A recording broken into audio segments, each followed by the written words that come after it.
Hello, please let me see your ticket stubs for the double-edged double bill. This week, Ip Man fights Gotti for redemption.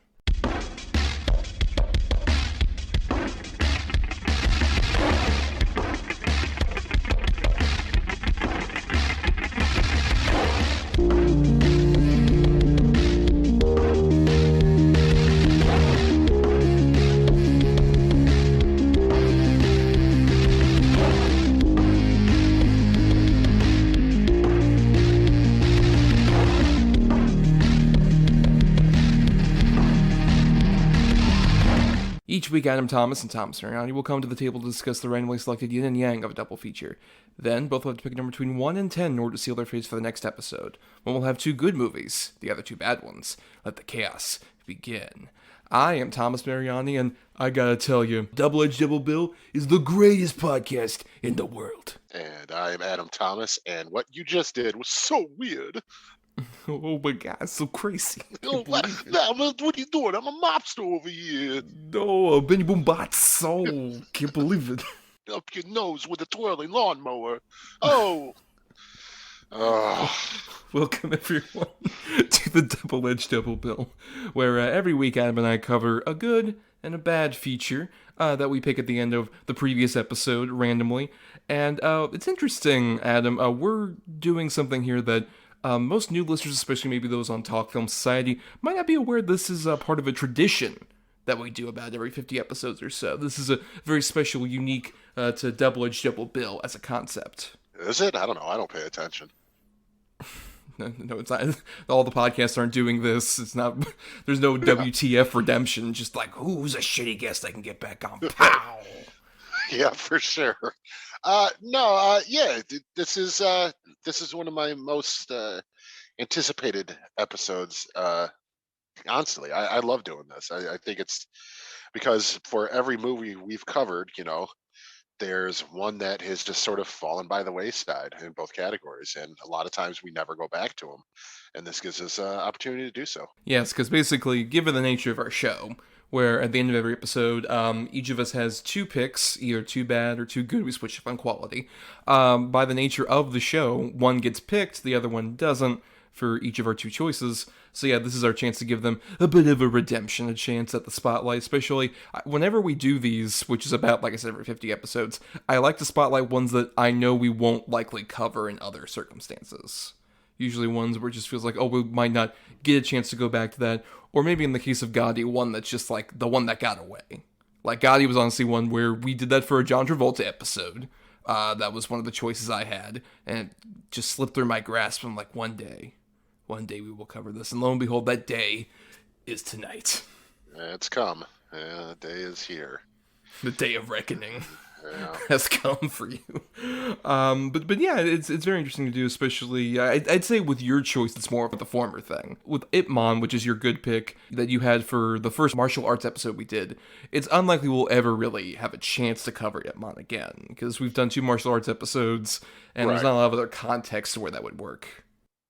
No, absolutely. And with you, I try to do the same thing on these, but what I try to do is go with kind of like you said, just the kind of oddball, more obscure choice that really, no matter what you pair with it, it's going to be a weird double feature. And I mean, technically, we have 2 movies where there's a bit more similarity than I think usually there is in Redemption, in terms of they're about 2 real-life figures who were very famous in some regard, and movies have been made about them that are wildly outside of historical record, to say the least, I think.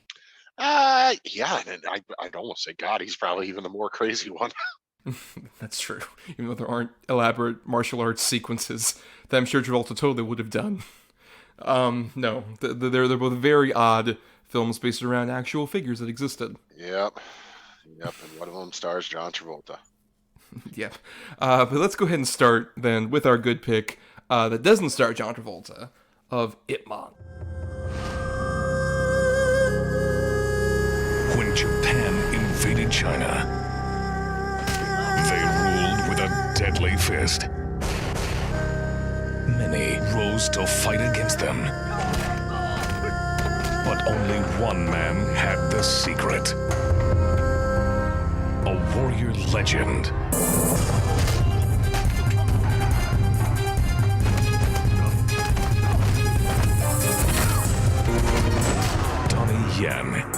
is the greatest martial arts master of a generation. Ip Man. So Ip Man came out December 19th, 2008, from director Wilson Yip, and stars Donnie Yen as the titular Ip Man. And much as we were talking about in the intro, this is based on a true story in terms of the main character of Ip Man was an actual martial artist who existed and basically created the Wing Chun style, right, as is depicted in the film. Yeah. Modern Wing Chun exists because of Ip Man. Yeah. Right, and he was very famous also for training Bruce Lee, who obviously became a masterful martial arts star in his own right in the 70s. So this was your choice, Adam, and I'm curious, why did you really want to give this one the shot at redemption? Well, a couple of reasons. One is I love Donnie Yen. I think he's great. And two, the fight choreography in this movie is sort of like perfect. It's so incredible and intense and fast paced and just brilliantly done. And also, it's a really good, like, sort of over the top but still historically sort of significant story, like what takes place with the Japan invading China and all of that went through this little town and what happened to these people and they were dispersed and all that. It just so happens this really sort of harrowing tale of history is wrapped up in a really kick-ass kung fu movie. Well, I mean, several asterisks should probably be added to your statement in terms of, like, this historical thing. Like, I mean, from what I understand, the actual historical facts here are there was a guy named Ip Man who would later train Bruce Lee and develop that Wing Chun style of martial arts, and also that war actually happened. But otherwise, a lot of the, like, elements in between are very much bullshit. No, Ip Man never fought for freedom against a Japanese general. Like, that never happened. It's just a really cool way to tell this story, to set it against this sort of embellished sort of historical tale. Like I said, just you got to give credit where credit's due. The fight choreography in this is out of this world. Oh, no, yeah, I would definitely agree with that. I mean, and it's probably interesting to note that, like, Donnie Yen obviously is the star, as you mentioned, who plays Ip Man. And Donnie Yen is someone who I mostly know from, like, Reputation. I've only really seen him in a few things, like, obviously, like, a Rogue One, in terms of, like, American Philistine taste in cinema that I have. But, yeah, I had not really seen this one. And what do you think separates him from a lot of other sort of like martial arts people? Like, we've covered Jackie Chan on this podcast, we've covered Jet Li on this podcast in our previous martial arts episodes. What do you think makes him distinctive? I don't mean to say this in a negative way, because I mean it in the way you're asking, but there's a sort of everyman bland look to Donnie Yen, if that makes sense. Where Jackie Chan's got the real comedic style, Jet Li can be super intimidating, and he's kind of a smaller guy, and his style is more sort of fluid. Where Donnie Yen, especially with the Wing Chun style in this movie, he just has such a calm demeanor about him, kind of all the time. Even when he's kicking so much ass, he really, it's just real impactful, straightforward. And he does do all the choreography himself and everything too. And he's got his whole team with him. That most of the people he fights in this movie are members of Donnie Yen's stunt team. There's just something about him where he could be like the everyman. He totally believable. Like when you see him walking down in the village in this movie, he's got that old man hat and coat on, and you're like, yeah, he just looks like a normal dude. But under that, like, this guy could just beat you to death quickly. Donnie Yen has the everyman quality. That I think that's what separates him. I would agree with that in terms of, like, Donnie Yen feels like someone who you would actually encounter on the street, versus Jackie Chan is like a wild cartoon character. And then Jet Li is like a Wolverine that came out of the forest and it's about to, like, claw your face off, basically. As opposed to Donnie Yen, I wouldn't even say it's like sort of like a bland look to him as much, because I think he's the one who feels the most like, oh, you're a genuine, like, movie star in terms of your looks and your charisma. Like, the way that he is able to, like, exude so much of that respect out of people who, like, with Ip Man, like, in the small town, which basically they established that this was, like, this town was created as sort of a haven for martial arts, and there are several different martial arts like facilities where people teach martial arts and have like huge classes around them. And he's sort of like the main one that everybody looks up to. And there's an opening scene where he fights one of the masters, and the master's just like, "Oh, I'm so honored. I can't believe I'm here fighting you. It means so much to me this happened." He's like, "No, the honor's all mine. I really appreciate it." He comes and he offers the guy dinner and all this stuff. Just like, you're just a very charming man who I would want to hang around and also not be at the end of a fight with at the same time. There's that realistic sort of movie star quality, just in the way that he smiles. Of like those three men, he is the one who, like, sight unseen about any like English language movies, I would be like, this is the guy who has the most potential like crossover as just like an international movie star, just on looks alone, regardless of the martial arts choreography.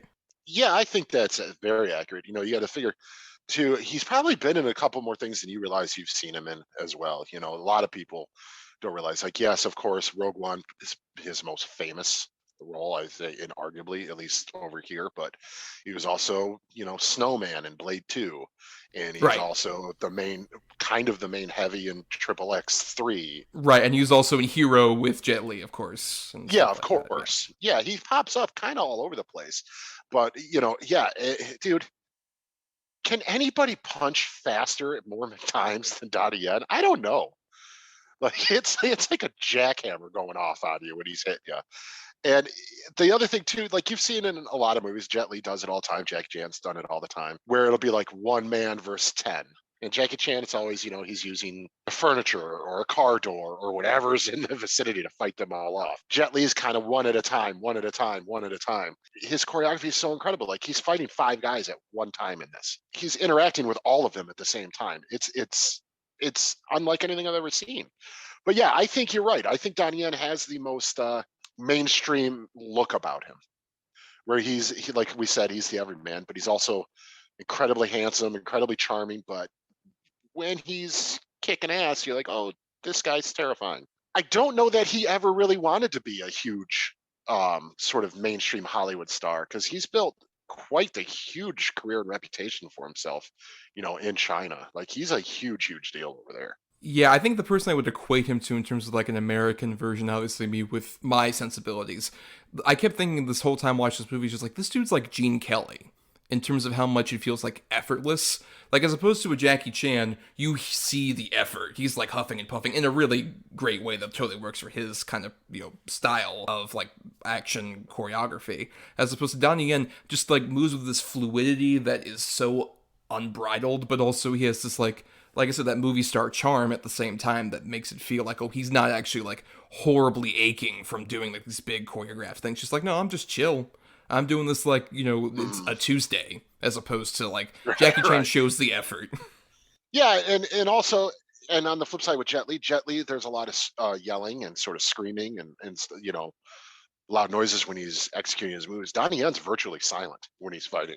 And yeah, it looks effortless. But not to only focus on that. What did you think of the set design, the way that was shot, everything? I mean, I like the fact that it feels like a movie set in a weird way, because, as we mentioned, this is very much completely screwing with history on every conceivable level, and it feels like it's kind of like a fable in terms of the look of everything. Like, the look of the little town square, it feels like, okay, this is like I mentioned, like a movie set where, like, all the different martial arts schools are, like, next to each other, especially when, like, Ying comes to fight, which, shout out. The moment I saw him, Fan Xiu Wong, apologies if I mispronounced that, or any other names as we go along with this discussion. But the moment I saw the dude, I'm like, this guy looks very familiar, and I can't place it. And then I realized, it's fucking Riccio. And I was like, oh, shit. Because I love Story Ricky. And I hadn't seen that dude like anything else. I'm like, oh my god, he's so great. And he looks completely different, but the eyes, his distinctive, like, eyes are so, where they're just, like, very captivating. And then the moment, like, he is going around just destroying people in that town square, and then it's just like, well, it's been an afternoon where I've defeated every other martial arts school, I guess I'm done. It's like, no, you gotta defeat Ip Man. And that's my favorite fight sequence, by the way, is that first one between him and Ip Man, where it goes throughout the house, and then it's stopped by the kid, and then it has like the feather duster versus the giant sword and shit like that. That's all the stuff that feels like, oh, this is like almost Fable-like. And I think that earlier part is what I enjoyed the most about the movie. Once it gets into like the sort of war camp stuff, it becomes, more than a bit nationalist, to say the least, in a way that felt kind of like. What? I gotta sit you down, Adam. Sometimes cinema can be very jingoistic.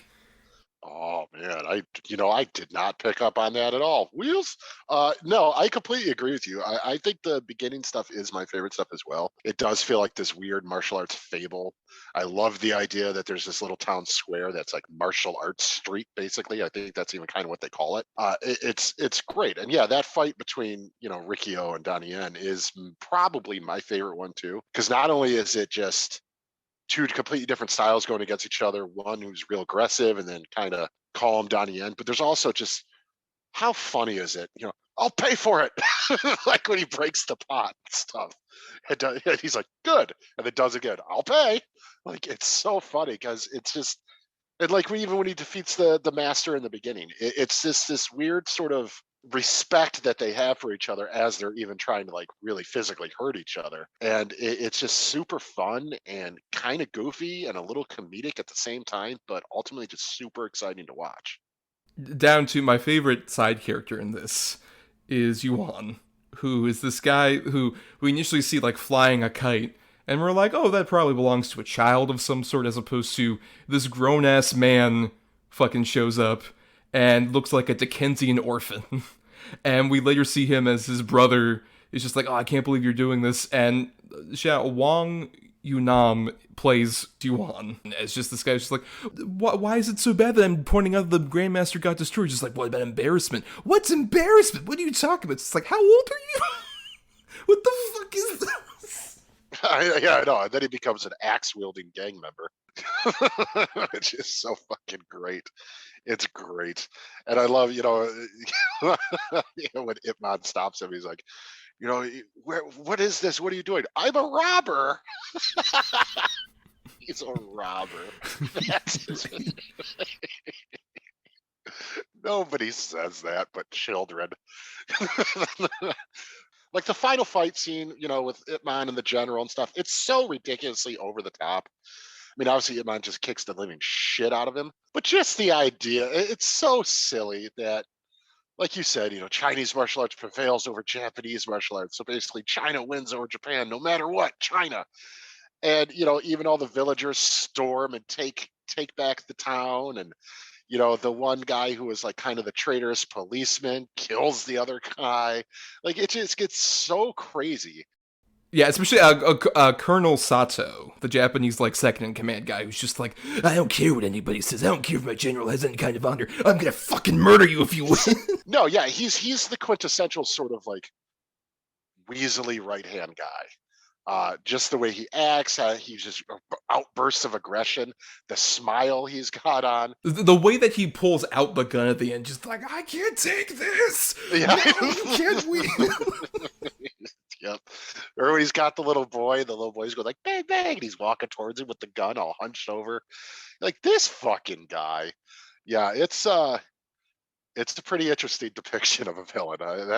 Yeah. I mean, just of a people in general, like a whole country. Like I get, look, it's the Sion Japanese War. I get like a lot of these things that actually happened. There was like it was called like the Asian Holocaust to a certain degree. Like it was a terrible thing, but also just like the how far they go. It's kind of like when we portray Nazis, which obviously, given Japan at this time was allied with the Nazis, it has that there's some kind of connection there, obviously, but also it feels like to a weird extreme where it's just like, is this like a Japanese Mel Brooks movie with just how much they're going with like these almost comedically evil versions of these people? Just like, it gets so fucking ridiculous. Yeah, they're all Rambo villains basically. From like the second Rambo on. It's how can we make these people in this sort of time period where these awful things were happening, not of course not exactly as they happened in this movie, but it is a horrible tragedy and a dirty, ugly war. Well, how can we make them even more despicable? Well, let's make them walk, hunched over a little bit. Let's make them ruthlessly aggressive all the time. All that's missing is just like a deleted scene where they kicked puppies. Oh yeah, dude, yeah. Or like I said, even in like the fourth Rambo movie where they literally pick up a child and throw it into a burning building. Right, yeah. But at the same time, even during that stuff, I do like how even the look of the contrast of how the village, which we haven't even mentioned, it's a Foshan is the name of the village, which was a real village as well. And how the contrast between the almost like fable fairy tale land that it is in the opening, and then the moment that just the Japanese invade, how it becomes a desolate place full of like gray concrete. And even that mixture of the color palette, where it goes from like these like brighter, colorful, beautiful sort of sentiments to, especially when we get the sequence where Donnie Yen fights the 10 people in the tournament, just the weird grayscale where it almost looks like it's fucking Sin City. Like, aside from the Japanese flag with like the red in that flag, like everything looks like black and white in a really stylized, cool way that like contrasts with just how much Donnie Yen has lost at this point. Yeah, no, I absolutely picked up on that too. Yeah, I mean, even to the point where he's working in like, shoveling coal, so he's constantly covered in soot and everything's dirty, and even like his really nice sort of robes he was wearing, he's still wearing them. Even when he is shoveling coal and all this stuff. Yeah, no, that was clearly a choice, and I think it works really well. But basically, what I want to ask you, like I know you said the fight between Rikio and Donnie Yen's your favorite fight, and I agree. I think that's probably the one that's the most fun because once the sort of tone of the movie changes, it just becomes so uberly violent. Like even the fight scenes. What did you think about sort of the final 15 minutes of the movie? Did it feel a little rushed to you? Because it kind of felt a little rushed to me. We're like, okay, now we got to get him to fight the general. We got to do it. We got to do it. Here we go. Let's do it now. Once the Japanese invasion even happens, I think there's a lot of like sort of rushing, and then like it stops a bit. Like when the Japanese initially invade, it goes by very quickly. All of a sudden, just like, yep, this place is a shithole, and then we kind of like wallow in it for a bit. That's kind of interesting. And then yeah, I think it probably wouldn't be as odd to me if that wasn't just the complete ending of the movie, which is that shot of like all the people in the village just like cheering like, yeah, I can't believe what we did, we conquered Japan basically. And then it has a very quick epilogue of it, just like, and then they left, and then they went over to Hong Kong, and then they started off the big school, and then he taught Bruce Lee, bye. Like, I think that's the problem, is that if we had a bit more breath during like the epilogue, I think it wouldn't feel as rushed. Yeah, I think you actually hit the nail right on the head with that one, because it's funny every time I watch this movie at the end with the text on screen and stuff. And then he taught a lot of famous people. One of them turned out to be Bruce Lee, and I was like, all right, cool. Where are we gonna go from here? And then bye. You're like, fuck, wait. Like Porky Pig's gonna jump out just like a bit. That's all. Right, exactly.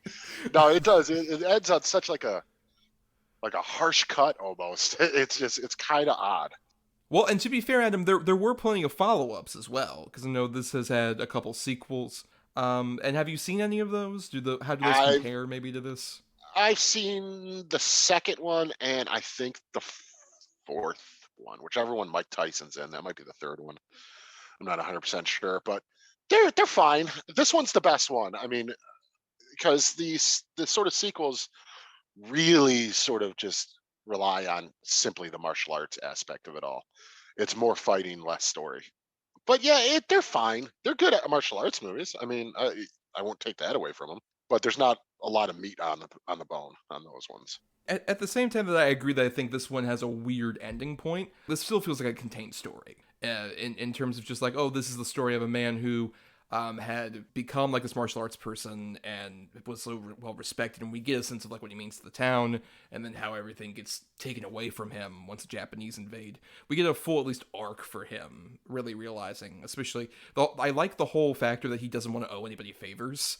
Like, he could have taken that job that his brother, right, who like owns the factory and stuff like that. I think it's his brother. I think. I mean, because that guy's son refers to him as Uncle Itmon and all this other stuff. Yeah. So that's what I figured. Unless it's like an honorary title, maybe, who knows. But point being, that guy offers him an out. We're just like, dude, you get like 10% of the company. You could like probably do whatever. But he doesn't feel that he like has earned that, so he doesn't want to like take that quick shortcut. And that's like something that's like really respectable, even if you're just like, dude, what are you talking about? Your family's poor and all this other stuff. You at least get that he's like, look, I would rather like earn my way up as opposed to doing this. It feels, to a degree where it's like, I wouldn't be that person. I would totally be like, please, yes, I'll be like your partner in this company. Sure, please, whatever.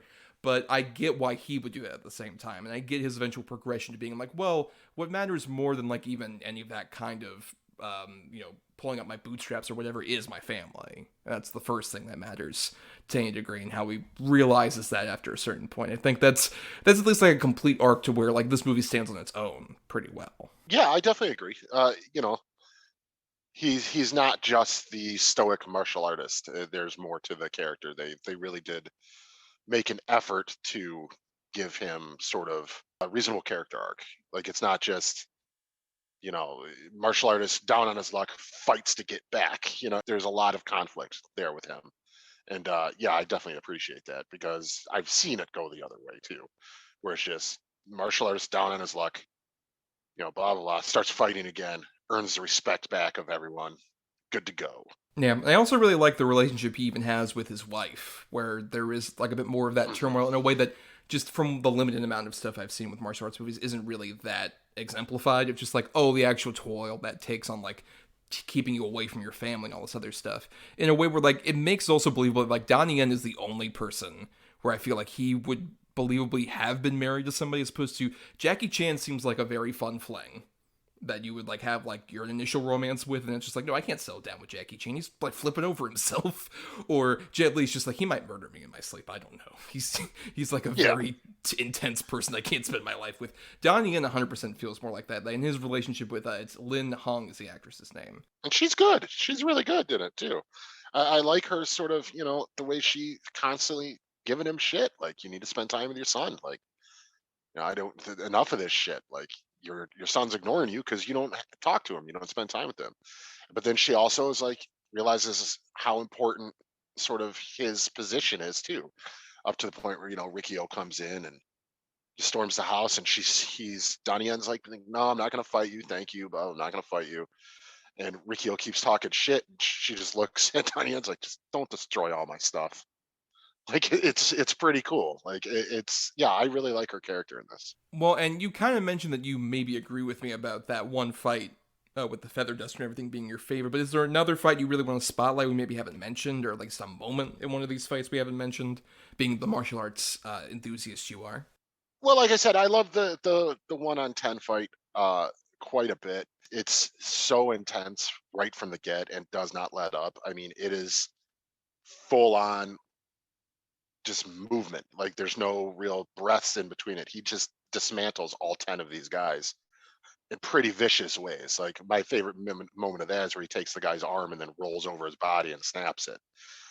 It's insane. But I mean, I think that's probably my second favorite. The fight with the general is good, but it's so one-sided that I would really kind of wanted, more of a back and forth there. Because it's basically just Iman kicking the shit out of him the whole time. Like, he gets a shot or two in, but it's too much of, like you said, sort of the look how much better our martial arts is to yours. And I mean, look, and there's been no good Japanese martial artists ever, as history has Ever. taught us. Yep, Never never. one single good Japanese martial artist in this movie, just proves that exact 100% true, not fake thing. About time someone had the courage to do it. Oh, yeah. But yeah, why don't we go ahead and go into our final thoughts here about Ip Man? Please, Adam, as the person who picked it for the redemption that it deserves, your final thoughts on Ip Man. If you want to watch this movie just for the martial arts bits and elements of it, it's there. It's done almost perfectly. It's if you want to watch it for a good dramatic story, it's there. If you want to watch it for revisionist history purposes, that's there too. It's just a real solid sort of I want to call it an epic, but it's a solid movie. And Donnie Yen's great in it. Everybody in it's good. There's not really a bad actor in the bunch. Some of them are a little hammier than the other, but it's all pretty strong performances. It looks good. It's fun in the beginning, and then it gets super serious. But there's still a couple moments of sort of levity here and there. I think it's a really, really solid movie. Yeah, I mean, and as someone who's obviously more of a martial arts novice compared to yourself, I still really dug it, even with like some of the cultural things. Like, we should mention this was at least a Hong Kong produced movie, and we've said China many times, even though there's obviously a bit of a disparity between that. I know that much of just like the difference between like Hong Kong and China specifically, especially their cinema. And at the same time, this movie is very nationalist in a way that can be a bit like stretching sort of the credulity even to like a dumb Westerner like myself. Just like, okay, guys, come on, this is getting a bit ridiculous. Just like, you're really just completely destroying Japan. Like, you're destroying Japan more than like a fucking Godzilla movie after a certain point, in terms of like, you're just destroying like the reputation like Godzilla would a model city in a ridiculous way. Like, this is a bit much. But at the same time, a lot of the other stuff, particularly like I mentioned, the first half of this movie is like stellar to me, where it just becomes this like fascinating fable about like the Ip Man character. If anything, like I've seen like obviously there are all these like sequels and spin-offs and stuff. Like, I would really want a prequel, if nothing else, to see like just like, well, how does Ip Man get to this point? How does he develop all these things and stuff like that? I don't know if the spin-off does that necessarily, the Master Z one, or not, but I at least really like this little self-contained story about a master martial artist who's very humble and respectful, has such a great, depiction from a Donnie Yen, who is such a movie star to a degree. I'm just like, I just want to see more of him in movies like this, where he has that effortless kind of charm and also dexterity to really work as a martial artist. And there's a lot of fun fights here. I agree. I think there isn't really a bad fight in here, even with like, I agree, the last fight's the weakest one because it feels a bit more anticlimactic after, especially, we didn't mention much, but the factory is sort of like revenge sequence where the guy who played Rikyo and Yuan are fighting against Donnie Yen with like the sticks and stuff like that, is a really great like fight, to the point where I'm just like, you could just end it here. I don't need the general bullshit. Like, this is a really good final fight, as opposed to, right, but we keep sort of get after that point. But at the same time, yeah, I think it's pretty stellar, despite some of those weirder elements of nationalism to it. I think it's pretty interesting and well worth watching. But speaking of stretching credulity on just every conceivable level, let's get to Gotti. Let me tell you something. New York is the greatest city in the world. My city. I was a kid in these streets, and I made it to the top. I made my bones doing a piece of work for Don Carlo Gambino. Like that, I became a made man. Do you know what you're doing to this family? I will build something that nobody can destroy. You'll need the support of all 5 boroughs: Queens, Brooklyn, Manhattan, Staten Island, the Bronx. Our job now is to maintain leadership. I nominate John Gotti. To the new boss! Let everybody know. Now everybody comes to me. Mr. Gotti, are you the head of the Gambino crime family? The head of my family.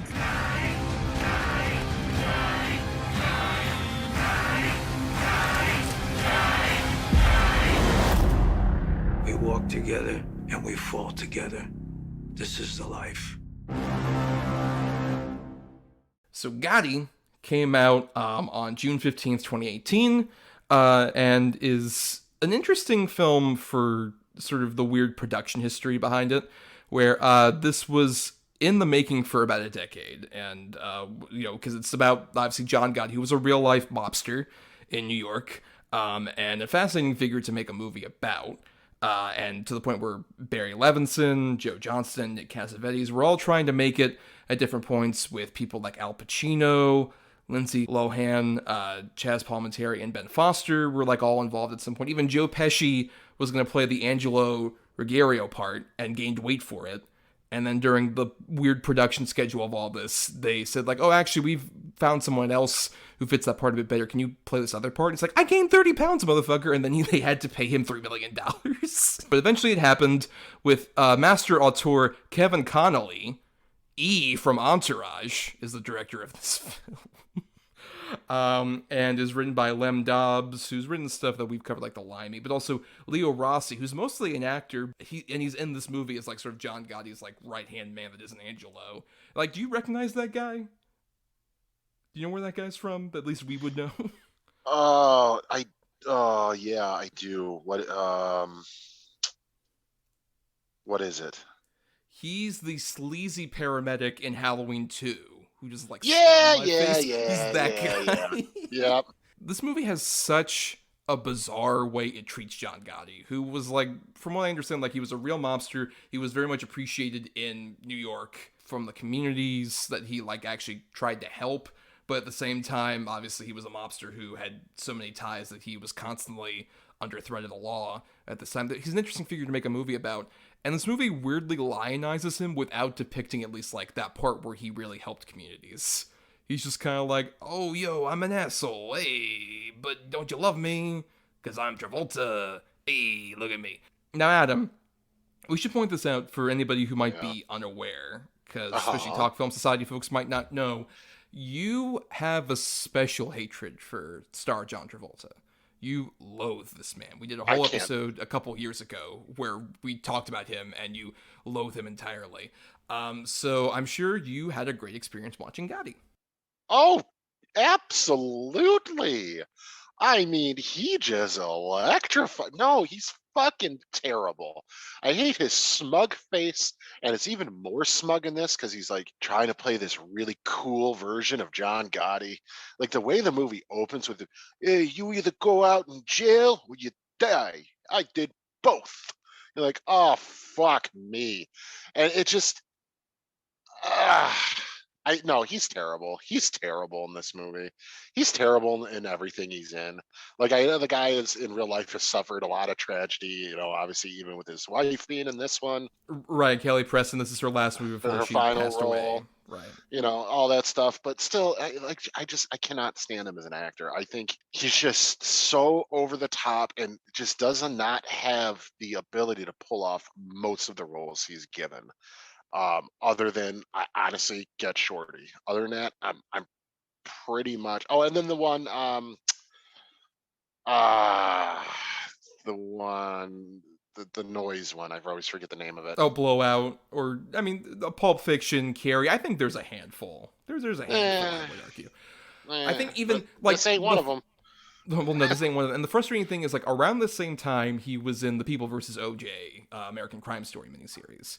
And in that show, he has a very similar performance to this movie, but the difference is, in that show, everyone has the realistic reaction to him of just like, who the fuck are you? What are you doing? You're such a fucking weirdo, dude. What the hell's even going on? And I think that's the trouble, is Travolta has too much vanity to embrace being a bizarro character actor that I think he could have fun being. Honestly, that's the trouble. It's just when you're watching this movie, in a mob movie, he totally makes sense as some weird Weasley side character, as opposed to playing John Gotti, the guy who's supposed to be this charismatic man of the people. And like you mentioned, he's a weird, like, robot man of some sort that just doesn't really affect, like, obviously, like you mentioned, he suffered so many tragedies, and even when I watched this movie initially, because I'd seen this before, there's the point where, like, John Gotti's son dies, his young 8-year-old son, and there's a scene where they're at the hospital, and he's told all this, and there's no dialogue. It's all just conveyed visually. And in theory, this would be, okay, John Travolta has suffered tragedies and stuff like that. I think maybe he could effectively portray all this. That motherfucker just, like, walks down the hallway and then bites his fist. Does the most stereotypical bullshit. The only way it could have been different if he was walking down the hallway and doing the fingers under the chin to all the nurses. Like, yes, yeah. But even the way that he bites down his fist, it's not like in the way that a human would, where there's like actual like because he does it because he's a lizard man. Well, right, because like the way he just like literally almost puts his fist in his mouth, just like oh. Yeah, like almost fists his own mouth, 100%. Like just, this is what humans do. They put fist in mouth. Human sad. No, actually, I'm sorry. It'd be like, well, I'm so sad. I'm a human, a normal guy. Oh. Even though this whole time, especially when they try and make him up to be younger, I just kept thinking, like, this dude looks like the villain from The Mask. Yeah, 100%. He looks so much like that guy. I can't believe he put on, like, the green mask. Just like, oh, whoa, I can't believe I'm a cartoon, man. Yeah, crazy. He does. 100%. Yeah. Well, look how good I can dance now. The other problem is he's surrounded by really shitty performances too. Like this movie, Stacy Keach is fine because he's Stacy Keach. He has the best moment in the whole movie with the 5 boroughs thing, which is ridiculous. Yes, it's ridiculous. He super tries to sell it, which is like, hey, you who lived in New York this whole time, remember the 5 boroughs: Brooklyn, Queens. Yeah, you unite them, you get a fist. That's a fist. which John Travolta then puts in his mouth. Whoa, sorry. So much. I see a fist. I gotta swallow it. Oh, like I said, Prutanovitz, he's good. He's reliable, character actor, and pretty much everything. The kid they got to play Gotti Jr. is so bad. Well, and there's the weird thing where it's Spencer LaFranco is that guy's name, and it's the weird contrast where throughout most of this movie, John Travolta is either made up to look far younger than he is, or to look far older than even John Gotti lived to be. At the ending, even though I know he's gone through cancer treatment and stuff, he just looks like, oh, I'm an ancient mummy man, even though I'm technically, John Travolta is older than John Gotti was when he died in that scene. Yep. But by contrast, LaFranco constantly looks like he's just a 17-year-old kid. They put gray in his hair.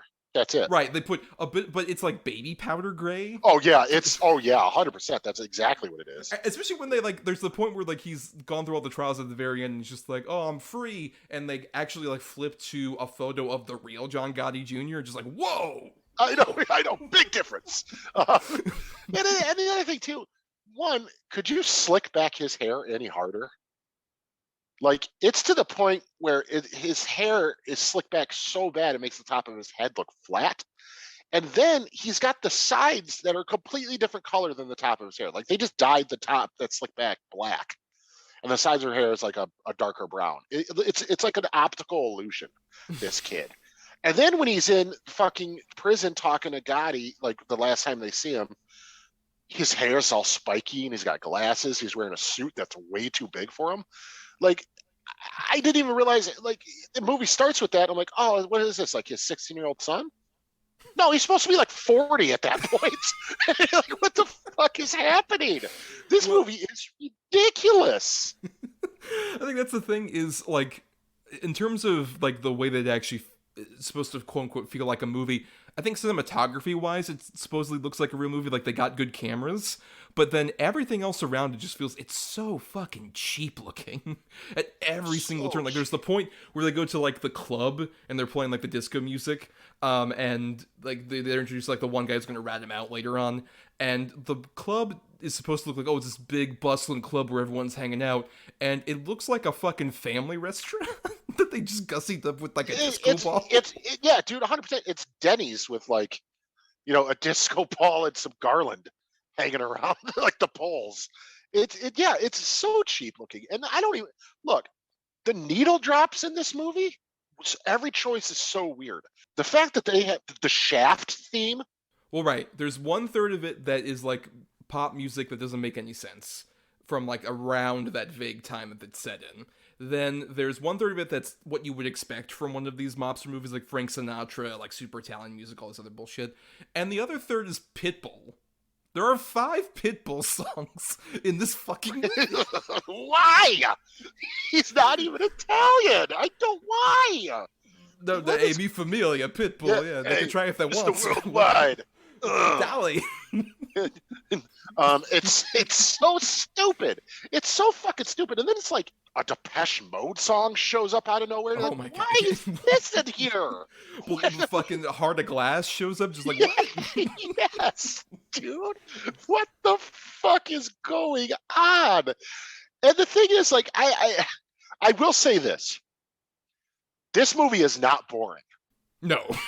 I was not bored because I was so bewildered and perplexed by what I was seeing. And the fact that, because I remember the controversy when this came out and it bombed so hard at Travolta and everybody's oh, you guys just didn't go see it because you don't appreciate it, blah, blah, blah. Well, blah, no, blah. the big controversy was this is one of a few movies that MoviePass produced, who are back in the news recent because they're trying to do their swindler bullshit again, where they tried to venture into actually producing movies while they were scamming people out of their money to go to movies. And there was a whole disparity where when it came out, it was a 0% from the critics on Rotten Tomatoes, but an 80% audience score. And it turned out a bunch of recently created accounts that rated this and the other movie, American Animals, that MoviePass put out, very highly. They were created within a month of Gotti coming out.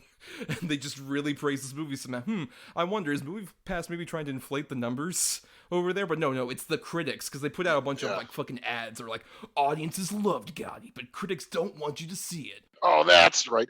The movie the critics don't want you to see. Well, Blah, especially, they blah, also were blah. just like, do you trust the audiences or quote unquote trolls behind a keyboard? Well,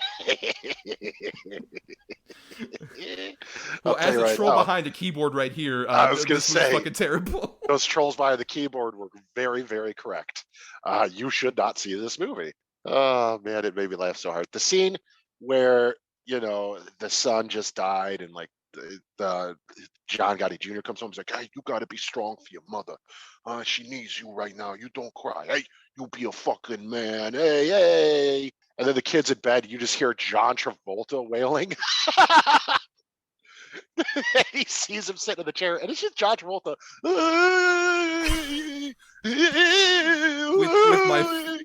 With one of my favorite subtitles in movie history for the closed captioning, which just said in brackets, Gotti sobbing. Yes. It's just Travolta making weird noises. Like it sounds like a mating call. Oh, get chew on my fist. Oh. It's just, I'm gonna suck on my fist for comfort. I'll never be able to eat his hand again. Oh. Another thing, the first 20 minutes of this movie in particular have the most bizarre non-linear story structure I've ever seen. Yes. Where, like, it opens with the ghost of John Gotti in front of, like, the Brooklyn Bridge, just saying, like, New York's the best city in the world, but guess what? I was the best ever. And then it cuts to the bit that you were talking about, like, near the end of John Gotti's life, where he meets his son again for, like, the last time. And it's just like, oh, hey, you know what? Remember all these other times that we had? So it's like a fucking framing device within a framing device. Yeah, it's really weird. And then just the choice of dialogue they did, like for him to describe his cancer. Yeah, if they put my tit on my chin. You're like, what? They did what? Get the fuck out of here. It's so stupid. Like, the thing is, like, look, we've all seen mafia movies 100 times. I've seen the best of them, and I've seen some bad ones too. The thing is, feels like it's, how you'll see, like, I forced my bot to write a Spider-Man script or something. Yeah, 100%. Yes. This is that movie. We fed 10 mafia movie scripts into a bot. This is what happened. This is the movie that came out. 100%. It's so stupid. Like this grand wedding that they, oh God. Which is another weird song where they said to the song that's about like, oh, trust what daddy says or whatever. Yeah. And John Gotti Jr. is dancing with his wife for about 30 seconds before Travolta and Kelly Preston get up. And then everyone else gets up just like, this is the first dance. Yeah, dude, you let them have their dance. Right. Exactly. Hey, what are you talking about? We've been doing this for years. The 4th of July thing. Hey, is my lawyer on retainer? Yep. Do I got bail money? Yep. Then light them up. You're like, oh. What that happened, but also next time. Yes, next time. Next time, Gotti. Like your Dr. Claw? Yeah, man. Yeah. and it's like here the weirdest thing really is the contrast between all this silly stuff and the liberal use of actual footage from like news broadcasts and people being interviewed on the street from the actual time and stuff like Which that. Which is so strange because at certain points, it's clearly the real John Gotti, the back of his head or him in a car. But then they'll show like a newspaper article and it's still in that weird digitized form, but it's just John Travolta's face really poorly plastered over the image. Like it's John Gotti died. And yeah, it's just Travolta. Yay! Like, I'm still Can you here. believe I'm dead? Who knew? Hey. Right? Hey, oh man, no. Can't wait to get it to that all-you-can-eat fist buffet. In the sky. In the sky, oh. But it's just so stupid. It's written so piss poorly. Like, the thing is, I saw the Gotti made-for-TV one with Armand Assante. Right. Not very good, but at least Armand Assante comes across, like, intimidating when he's trying to be, and it was a little bit more accurate. I mean, it's cheap because it's a made-for-TV thing, but yet this movie feels like, in a weird way, even cheaper. I don't know. Like, what did they spend the money on? Where did the money go? Where did the $10 million go to? Aside from, I'm sure at least half of that is Travolta. Probably, yeah, probably. But the rest had to go to marketing because they damn sure didn't spend it on anything else. Well, I also wouldn't be surprised if this, because of the weird production problems of this movie, if a lot of that was just like the weird lead up to this movie happening, and when they actually were gonna make the movie, it's like, fuck, we have like $2 million we can spend, I guess. Let's try and do this, because it doesn't feel like, especially when you consider there are 60 credited producers on this movie. Oh, boy. And it's another one of those movies also at the beginning where there are 5 production movie logos. Yeah. And shit like that. Just try and make, like... Shit, we only got 2 million. Quick, get that child and shellac his hair with baby powder. Okay. Why is he so buff? Like, what is going on? Oh, God. Oh, God. And look, also, very Italian man talking here. We Thomas Mariani, in case you couldn't tell from the fucking last name. Meatball Mascaccioli. Yep. Right, of course, yes. And look, I'm not somebody who often complains about Italian stereotype shit. Like, we're very low on the people who you should be upset about offending list. Yeah, it's like an open thing. It's okay. No, look, I'm totally fine with it for the most part, but there are lines. And this movie is just a full-on line where just the Italianisms are fucking ridiculous. Like, there's a scene early on where it's John Gotti's in prison the first time, I guess. The kids are visiting with Kelly Preston, and he's just like, oh, hey, what are you gonna dress up as, Junior? I'm gonna be a cop. You have my son dressing up as a cop? What's the matter with you? Forget about it. Yep. Yeah, you don't talk to fucking cops. You're never gonna be a cop. She's like, why do you... the friend they go with the bush sheet on him? That's 5 years. What are you talking about, John? Don't you fucking start with me. You're like, what are you doing? What is happening here? Like, this would make sense as like a Mad TV sketch about like The Sopranos. 1,000%. Not like an actual movie. Will Sasso is John Exactly. Gotti. Doing the curly voice. It's just... I mean, yeah, that scene, that's a really good one you brought up, and of course there's even a line like, the food is terrible, of course. And then they go through this whole fight about the cop, because it's a cop who lived down the street, and blah, blah, blah, blah, blah, blah, blah, blah, blah, screaming at each other, dropping F-bombs, yelling at each other in front of the kids. It's like, all right, time's up, Gotti. I love you. I love you too. Oh, you're like, what the fuck? This is the stupidest shit. When she's yelling at him the final time, I brought him into this world, and you got him into the life. What do you want me to do? Hey, don't start with me. Hey. What's this life you're talking about? Hey, what's going on? What are you talking about? What are you talking about? Hey, oh. Where she's fully complacent the whole movie about what he does. Like, she knows. The thing is, like, the movie portrays like scenes like this, or there's a scene like after his son dies, where he's talking with his buddies, he's like, yo, I can't believe, I don't know why God would let this happen. And the quote Travolta says is just like, what are you talking about? He was a 12-year-old. He didn't have a hair on his prick. There is no God. Like, this is the guy who's like super sympathetic and supposed to like help change the community. All those interviews are like at near the end were just like, John Gotti helped the community. He kept like crime out and all this other stuff. Like, there are no scenes in this movie where he's just being like ever really that interesting to the community. Like, there's one early on with the boxing where a kid comes up, right, where he's just like, oh, I got the body shop's closing down, I guess the rent went up. It's like, hey, don't worry, they're back in business, it's no problem. And then after that, nothing about him helping the community whatsoever. Absolutely nothing. It's just him murdering or having people killed, or him slapping. Right, despite the fact that like at the end, after like the big like end titles are talking about just like they kept putting John Gotti Jr. even after his father died through all sorts of rigmarole, and they let murderers go out on the street because they testified. It's just like, but John Gotti like murdered people.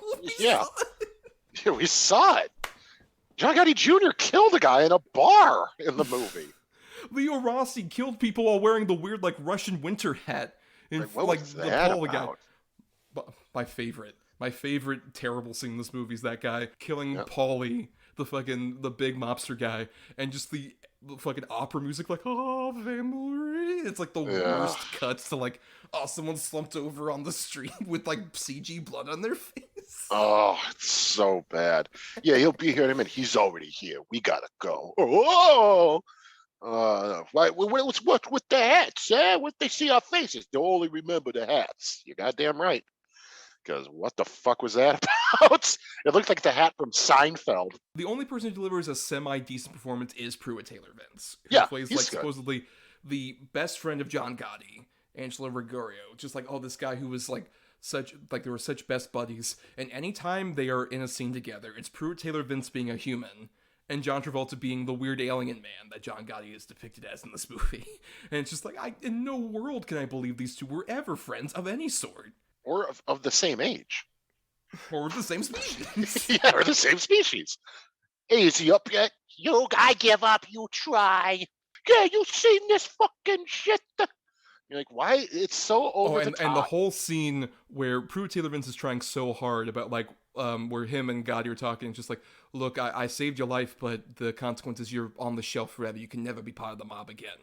And once again, Travolta's just like, hey, yo, I can't help you out. I saved your life. That's it. That's all that can happen. And then Pruitt Taylor Vince leaves, and he has this genuine look of just like, I can't believe my family's betrayed me. What's happening? And he goes over to John Gotti Jr. and all the other, like, Italian mobster guys at the social club who are just, like, awkwardly giving him the cold shoulder, like, I don't know you, man. I don't know who you are. Right, and then of course John Gotti Jr. goes to see him. He's like, "You can't be here. Hey, you never say a cross word about your father," and blah blah blah. And then it cuts to John Travolta yelling at him about it, like, "I set the rules. Hey, you gotta follow the rules. If not, you who?" And then Kelly Preston, "Why can't he go see Angelo?"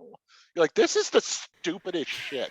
This is the most like you are using every excuse you can to just have some kind of conflict in this movie to push the story, because this is ridiculous. God, I fucking hate Travolta so much. I can't. This movie just sealed that deal even further for me, where he's just unlikable. And I understand it's John Gotti and blah blah blah, but yeah, they don't even lean into any of the sort of community building and stuff that he supposedly did by from story. I don't know. I didn't live in fucking the boroughs during John Gotti's sort of rise to power. But well, I mean, I'm at least vaguely aware of like that kind of reputation he had, and that's a fascinating figure to talk about. Where it's like, he's an awful mobster piece of shit, but he had like a true following in his community. That's like a fascinating, morally ambiguous character where he might not be the most like sage-like character, but you could see some kind of likability in them from like the perspective of like those lower class people who are just like, oh, I can't believe Gotti's like our Robin Hood, he's helping us out. Meanwhile, this dude like at every turn is like the most vicious, awful piece of shit, but in like a weird alien way. Like the scene in the courtroom where it turns just like, oh hey, we have some evidence as displayed by that guy who's been an informant for 20 years, and this guy's just like, oh my god, John, I'm sorry, come on, you want to give me a pass if you win? Come on, you gotta give me a pass. You don't want to kill me, right? And he's like, how can I kill a ghost? It's like, what? Oh yeah, super intimidating. Just fuck this movie, man. this I'll tell you what though. Again though, I was never bored. It is a fascinating disaster. Yes. And just I'm still perplexed. Perplexing is a great adjective for it, yeah, because this definitely fits into, as we've talked about many times, there's genuinely awful, like, boring, unwatchable bad movies. There's the so bad they're good fun movies. And then this fits firmly in the train wreck, you made every wrong decision, I'm fascinated. Just at every turn where one should go left, you went right. And crash into a wall at every time. This is the car accident on the side of the road. Right. Yes, that you got have a rubberneck. to watch. Just like, what? Yeah, you got to look at it. Like, what happened? What is happening? Oh my god, is everyone okay? Like, it's so stupid. Adam, we've been talking a lot about Gotti. Any final thoughts about Gotti? Like I said, this is completely like you fed a bot, Goodfellas, the fucking Mean Streets, all the Godfather, fed all the classic mafia movies, and then threw in like one or two bad ones, and this is the script that it popped out. 100%. This doesn't feel like it was written by humans. It doesn't feel like it's being acted out by humans. It is such a weird fucking thing that I'm glad I saw it, but I'm still just completely and utterly devastated in myself that I did watch it. Like, I really let myself down. I don't know if I'll ever recover from Gotti. I'm sorry. I forgot. There's a third screenwriter along with Lem Dobbs and Leo Rossi. It's Benny Boom Bot. The bot they fed all of this. Yep. Benny Boom Bot. That's 100% right. Yeah. Would you like to update? Oh. It's a computer program with a fucking Italian man mustache and like a chef's head. This script is fugazi. Oh no, sit on it. Yep, yep, yep. Your mother is a terrible cook. Oh, I mean, I completely agree with that. I think you can at least see why, though, Adam, why I would want to bring this up as a redemption. Because this movie is worth talking about so extensively. is also ghost written by Gabagool 3000. Hey, my uncle on my father's side. Whoa, can't believe it. This does not read like it was written by a fucking professional screenwriter and then got made into an actual movie that cost $10 million fucking dollars and stars an Academy Award nominee like John Travolta. Just, it's baffling. It feels so much like one of these movies that, like, this feels like it would be Neil Breen's Mafia movie, as opposed to How an actual dare big you. production. How dare you? Well, that's 'Cause true. at There would least- be a lot more space stuff and weird, yeah, like, you'd be able to implications. teleport. These people, they can sit on it. Sit on it. All of you. The government can sit on it. Forget about it. The Teamsters Union, the president of the bank, they can all sit on it. Mambo. Mambo Italiano. yeah. Neil Breen, Endless, 100% authentic. endless salad and breadsticks. I kind of want that now. But anyway, it feels still just like this is not a professional movie on any level. It feels so unprofessional to every degree. Down to, like I said, John Travolta, despite, I agree, most of his career has been just filled with bad performances, terrible, baffling decisions. Just seems like he has no real concept of how to pick a movie that works for him. And at the same time, like, I don't think if this starred any other, like, washed up fucking actor dude, we would get a performance this, like, bafflingly bad. This is one of those that, like, should hang on the wall of just, like, here, do not do this. This is a goofus to a gallon of, like, an actual Italian mobster performance. It's just such a fascinating failure for every single person involved that it's definitely, I would say, kind of worth watching on. Once again, not the so bad it's good level. There's moments like that, but just in the level of just every wrong decision is made. Every poor, baffling, dumb idea that feels like any one of the 60 producers should have been like, guys, let's not do this. It feels like none of them gave a shit. Yeah, we need another pass here, guys. Yeah, I agree. I mean, if you're a fan of mafia movies and mafioso movies, you got to see this. You got to see it. This is like the walk hard of mafia movies. No, that's an insult because that's an actually genuinely true. funny movie. That's true. This is for, like, the musical biopic angle. This is the identical of mafia movies. This is the mafia with Jay Moore of mafia movies. Jane Austen's mafia, sure. Yeah. We'll go with that. Well, everybody, now it's time we do our weekly segment, The Double Redo, where Adam and I, based on the topic in question, we go ahead and recommend the best and worst possible double feature related to the topic. So we have 2 good and 2 bad movies each, 2 to recommend, 2 to not so much recommend. Really, in this case, to our previous redemption choices. So, Adam, you're first up today. Go ahead and tell us what your choices would be. Alrighty. So my good are 2 movies that I absolutely love. I know you're a fan of at least one of them. They're 2 that I still at one point would like to talk about on the show, but you know, one of them's been the alternate twice and it never sort of got picked, and the other one is just a fantastic movie.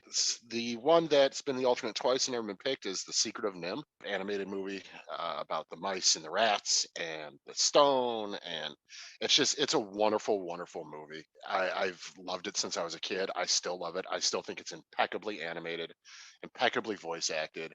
I think it's a really good sort of jumping off point for kids who want to get maybe more into fantasy and darker elements, because there's a lot of that in this movie. It's fucking great. I love it to pieces. It's one of my all-time favorite animated films still to this day. It just holds a special spot in my heart. The other is Tremors with Kevin Bacon and Fred Ward.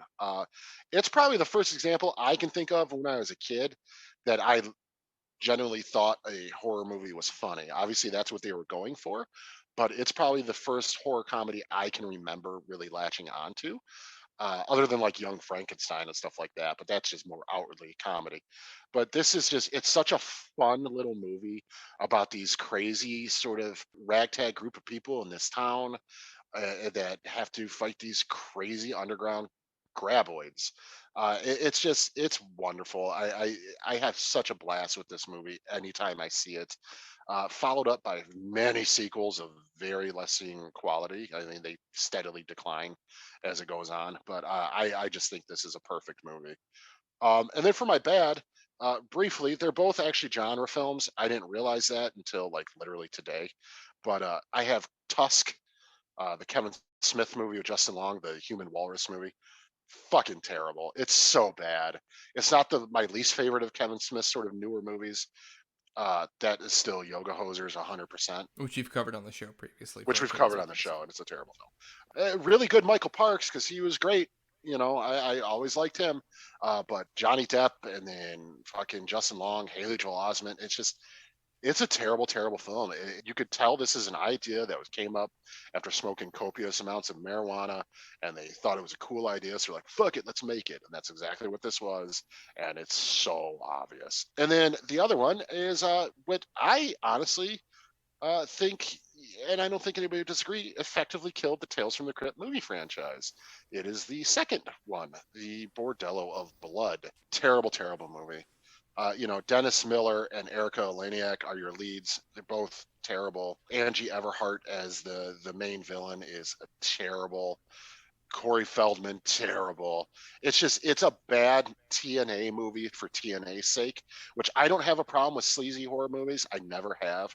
But this one tries so hard to be witty and funny and edgy and cool, and it sort of fails miserably on every fucking level. It is a terrible, terrible film. Well, yeah, I mean, I have seen all the movies you're talking about. Secret of Nim, I agree, is phenomenal. Don Bluth is somebody who I think is very underrated in terms of animation now. I think at the time, Secret of Nim was especially interesting because it kind of was like the competing thing to Disney that was kind of flopping. Versus Secret of Nim was like a thing where he was a Disney animator that broke out and made that movie and it was doing so well and made a couple other big 80s movies and eventually tipped off. And I think that's a great movie. I totally 100% agree. Tremors is great as well. It's a great little genre piece that's especially just so perfectly economical in terms of its storytelling.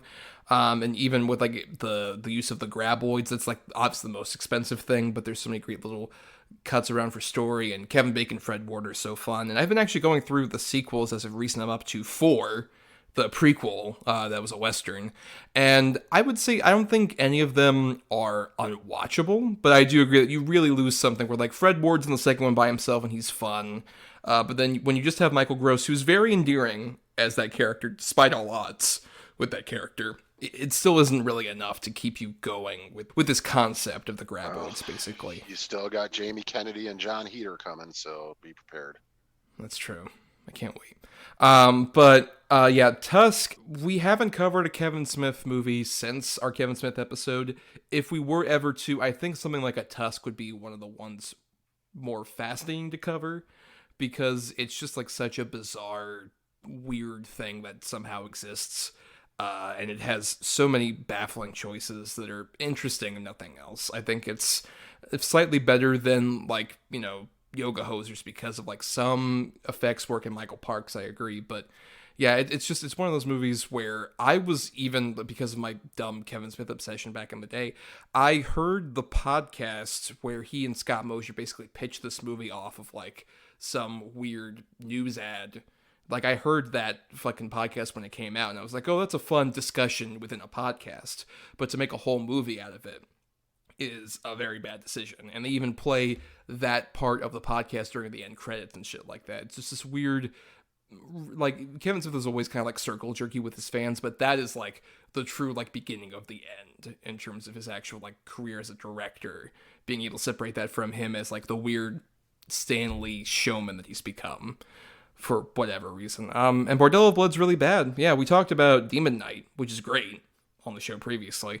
Bordello of Blood is like the exact opposite. Such a bad movie that was based on like an old script that Robert Zemeckis and Bob Gale, who wrote Back to the Future, did when they were in college, and it shows. It feels like it was written by a bunch of college kids who haven't like done much with like actually crafting any kind of interesting story, and it's only made worse by like the weird 90s sheen to it that feels like it's just so piss poorly done. Well, it's time I did my choices here for the double redo. For my redemption choices, I have the first one is more of an art film, as it were, from our the alternate choice I had for our Criterion episode from way back when. It is Orson Welles' F for Fake, which is a hard movie to describe, but basically it's Orson Welles doing a weird pseudo documentary about like magic and how that kind of becomes like you perceiving notions in film. And so that basically just the idea of illusion and how that can really like transform how you look at the world. It's such a weird movie to really describe. You have to really experience it. And I think it's such a fascinating, unique, weird movie that could only come from a guy as fascinatingly talented and completely, alienating to audiences as Orson Welles was as a person. It's one that I definitely would love to cover on the show because there's so much to discuss about it. But it's definitely one where I would recommend anybody, if we ever cover it, watch the movie first, because it might be incomprehensible to talk about if you haven't like seen the movie. The context might not work for you. But on the flip side, this is a movie that I think you can enjoy to any degree, and this was the alt from our Japanese cinema episode, Your Name, which is an anime film that is basically about this young boy and girl who find themselves having switch bodies. So initially it's kind of like a predictable body swap movie where, the young boy wakes up in the young girl's body. It's just like, whoa, this is weird. And same thing with like the young girl and the boy's body. And you think like, oh, this is just gonna be kind of like a cute, sweet movie about this concept. And I won't spoil how the sort of second half turns that concept, but it makes it so much more fascinating as like a weird magic sci-fi trope where you see like, okay, there's a lot more that's different about these two besides like genders. Like, there's actually a lot more context in terms of where the other person was versus the other, and how that really bends a lot of rules of, like, the universe and stuff like that. It's really fascinating. I don't want to go into too much detail, but it's really charming, really engaging, and just even, if you're not a huge anime person like even myself, it still is just like a really engrossing, interesting movie that I would fully recommend to anybody. It's a stellar little movie. I would also like to talk about on the show. And I would say that's the same even for my two bad choices, which I wouldn't necessarily recommend anybody see, but I think are still fascinating to talk about, where my alternate choice for the initial Stephen King episode, and even for this Redemption episode, the eternal sort of bridesmaid, never a bride, for me, Dreamcatcher, the Stephen King adaptation, that has like so many different weird Stephen King stories wrapped into one. It's initially just like a bunch of young men go off into the cabin in the woods after like not being around each other for so long. They were friends as little kids. And from there, there's like slugs that crawl out of toilets. There's a mind palace. There's Morgan Freeman with his weird eyebrows, and he's like the leader of this military installation that's nearby. It's just so many bizarre ideas that just feels like it's a Stephen King stew of a movie based on a book that he hates because he wrote it while he was basically on painkillers after his car accident. And it shows. I haven't read the book, but based on this movie, it shows. And it has a weird pedigree where it's directed by Lawrence Kasdan and written by William Goldman, major Academy Award like nominated and winning people are behind this, and the cast is really stacked. It's such a bizarre mess that I would want to talk about extensively. And then another bad one that I've had as a knowledge for a couple ones, but especially the 1999 episode was the initial time I had this, Bicentennial Man, a movie that had a major impact on me because I was a young kid who was like, oh, it's a Robin Williams movie. It's going to be fun. The genie, all this other stuff. He's going to be a robot. It's going to be cool. And that movie is a sad meditation on death and mortality and how, like, you will progress beyond the people you love if you're an immortal being like a robot. And it's Chris Columbus doing it, so there are weird family film moments, but then it transitions over to just, like, these very existential, dire, like, ideas about the future that don't mesh together very well. And it feels like it's AI, but from a family film studio movie perspective. It's so bafflingly bad, and I would definitely like to talk about it on the show. Well, I've never seen either of your good. Yeah, I've never even heard of them other than when you've chosen them for the alternates. So, but I'm definitely fascinated by both of them just based on your description alone. And Dreamcatcher is such a weird movie. It's so weird. Like, I really like parts of it, and then other parts it's just mind-numbingly stupid. It's and plus, like you said, with that cast, like, what the fuck is going on? But yeah, I would love to talk about that one. And Bicentennial Man is terrible. It's a terrible film. I don't care if we ever talk about that movie. I can't stand that movie. I hate that fucking movie. Well, let's go ahead and repeat our titles then, in case anybody missed them. Adam, please. My good choices were The Secret of Nim and Tremors, and my bad were Tusk and Bordello of Blood. And then my two good were F for Fake and Your Name. And then my two bad were Dreamcatcher and Bicentennial Man. And we encourage you to send your own submissions for a double redo. It might be a bit more difficult with this kind of thing, with the redemption element of it, but for any past episode even, you can submit your picks over to us, and we really hope you do that to some of the socials we'll list later. But we want to thank some people. First off, I want to thank Chris Oliver for the intro and outro music for our show. Listen to more of his music at chrisoliver.bandcamp.com. Thanks to Christian Thor Lally for our artwork. Follow him at Night of Water. That's Night with a K _of _water on Twitter to find his link tree and all his other great artwork.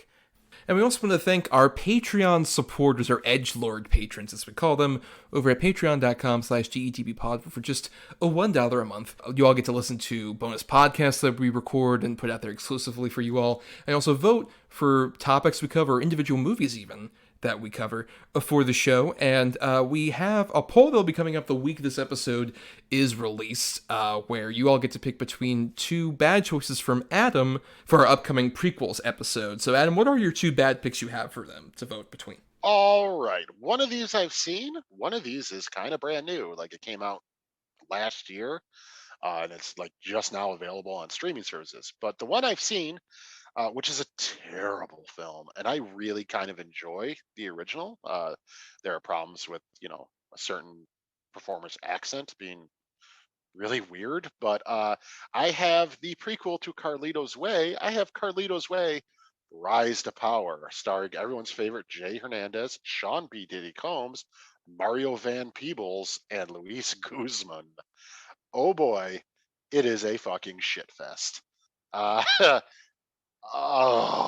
like, movies that it's like a Crackle movie. That's what it reminds me of. It's so fucking A straight to Crackle original. Straight to Crackle original, baby. That Joe Dirt too.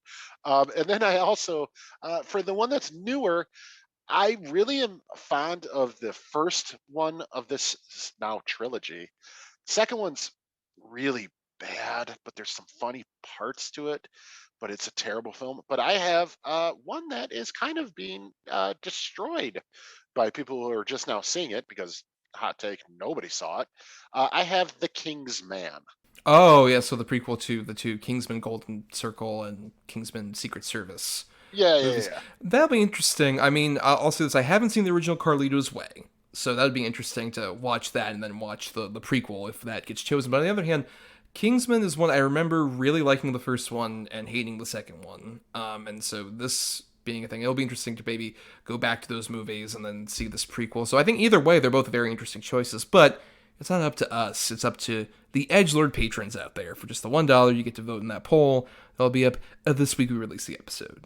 And we're going to be picking our movies for next week in a second, but first we just want to say please follow us on Twitter and Facebook at DEGBpod, and you can also submit feedback to us, doubleedgedoublebill@gmail.com, all spelled out. And for more of my own individual antics, you can find me on Twitter and Instagram. Letterboxd is at NotTheWho'sTommy.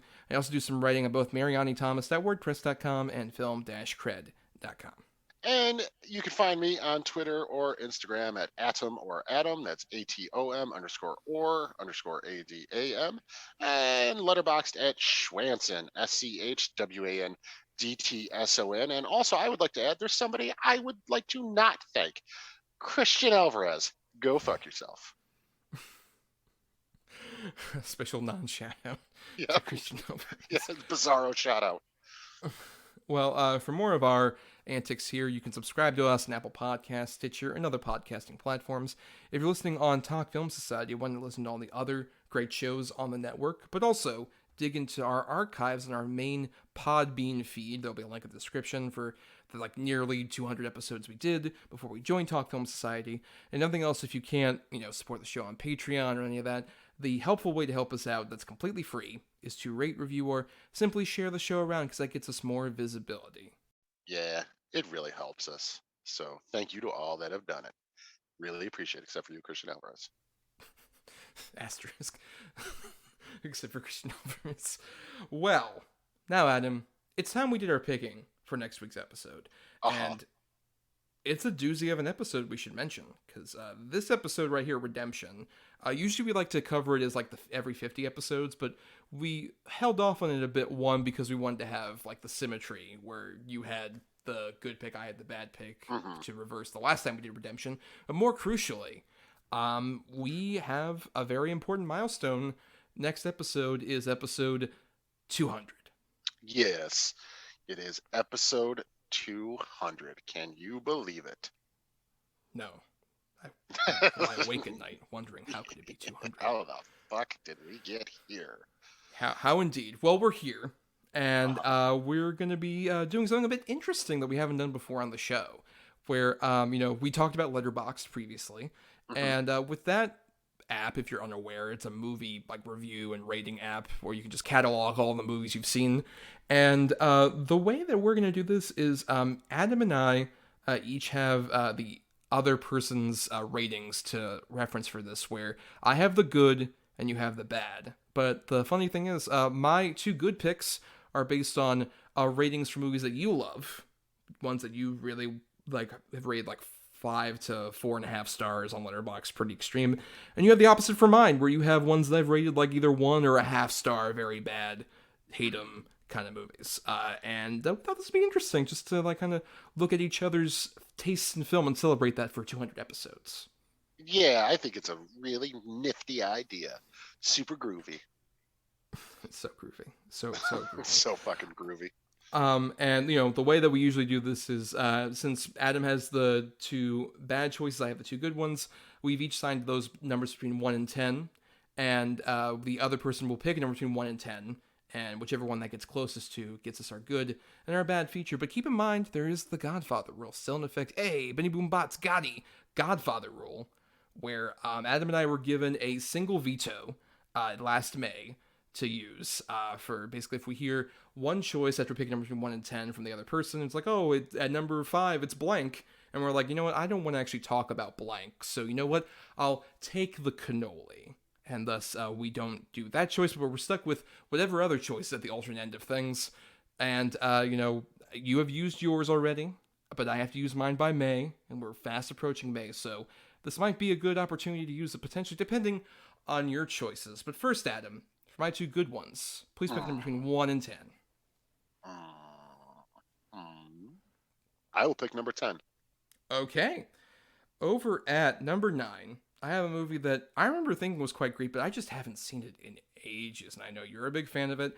We've talked about it elsewhere, in terms of you really loving this one and really shaping your sense of horror taste.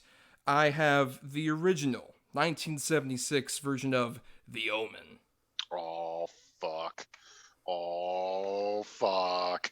Yep, that is one of my all-time favorite movies.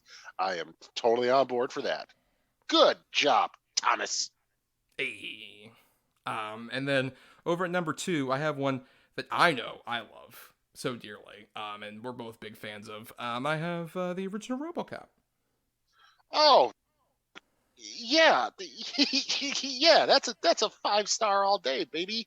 I've said elsewhere that I think that is the quintessential '80s action movie. I think that movie is absolutely flawless. So Yes. either way, win. Yep. But speaking of the opposite of that scenario. All right, Adam. Look, man. Look, you're not going to use the cannoli on either of these. I'm telling you right now. Don't even get that out of your mind. Huh. Well, you know what? I'm going to go with number 3. All right. At number 1, full disclosure, you and I have watched both of my choices together through our movie nights, and we both equally are amazed by how fucking dumb they are. And they both involve some interesting music. At number 1, Dangerous Men. Oh boy, there's a whole story to that one. Yep, you were very correct, and I will be holding on to this, veto a bit longer. Yeah, I figured, and you would have if you'd have got the alternate choice at number 8, Wish Upon. Oh fuck, yeah. You're solid here. It would have been so appropriate to take the cannoli for the Gotti episode. Yeah, it really would have. Well, I was gonna try to screw you a little bit and pick something, have one of the choices be something that is like just loathed by you that I know you would hate or are offended by or something. I'm like, why do that? Let's have fun. It's episode 200. All right, yeah, but Dangerous Men and The Omen. Perfect. Oh yeah, fuck yeah. It's the Dangerous Omen, everybody. We can't wait Yep. for that's probably gonna be the title of the episode. Can't wait until next time. But until next time, it's time to say goodbye and just really hammer it home that if you listen to 5,000 other podcasts, you'll never hear a better one at Double Edged Double Bill. Hey, forget about it. Hey, eat your fist, you fuck.